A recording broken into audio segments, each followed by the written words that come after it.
Duha ka sunog ang nahitabo sa barangay Tejero, Cebu City, sulod lang sa usa ka adlaw. Samtang lalaking sospek sa usa ka sunog kagabi nakulatahan sa mga tao o gitanggong nakaron sa bilangguan. Sayra na tong detalye pinaagi niining report. Ang sakyan ba? Ano ni?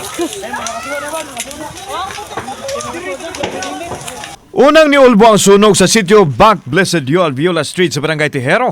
Pasado alauna sa hapon, diin nakaapikto kini sa 15 ka mga balay. Siyam nini ang naugdaw. 2.4 million pesos ang gibilin nga danyo sa sunog. Posible nga na bilin nga ceiling fan kana bitawng substandard nga mga kuan no.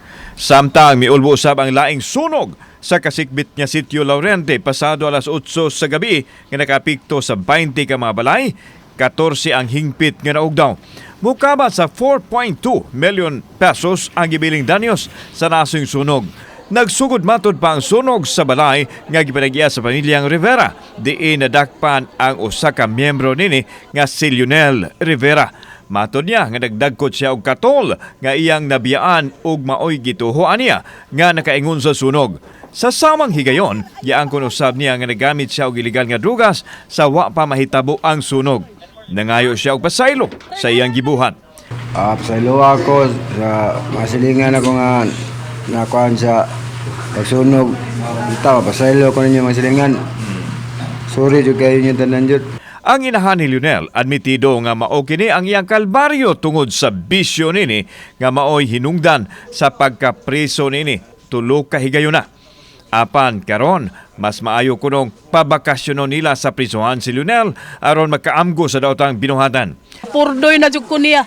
Pila na jud ka kaso niya. Sige kong galukat, sige kong ga-process niya. Wala jud niya gibuhat. Manag ko sa Ginoo anus amang kukutob ani niya magsakripisyo Ginoo nga anong grabe naman jud kay ni siya di man gyud siya mada. Adto na sana siya dito, sir. Papawayo na sana siya dito, sir. Bakasyon sa Kay makapahaway, di man ba to badlongon sa kumama, good. Gikay na sa Cebu City Fire Office ang kasong arson nga ipasaka batok sa suspek. So man atong paningkamutan nga mapas na to na aron mapasaka na tong tukmang kaso nga arson unya aron mabalog gid siya kay sa iyang gibuhat. Ang mga nabiktima sa sunog temporaryong gipahiluna sa gymnasium sa barangay diin yatiman usab sa mga barangay ug city health workers ang ilang panginahanglang medikal. Among gihatag karon sa ato ang mga constituents sa nasunugan, mao nagkuan mi diri og blood pressure. O nya labi na gyud mostly sa mga bata, labi na gyud na mga bata nga gipanghilantan. Kasamtangang gipahigayon sa Cebu City LGU ang validation sa mga napiktuhan sa sunog. Kauban si Clufer Lumayag, ako si Alan Domingo. Balitang Bisdak.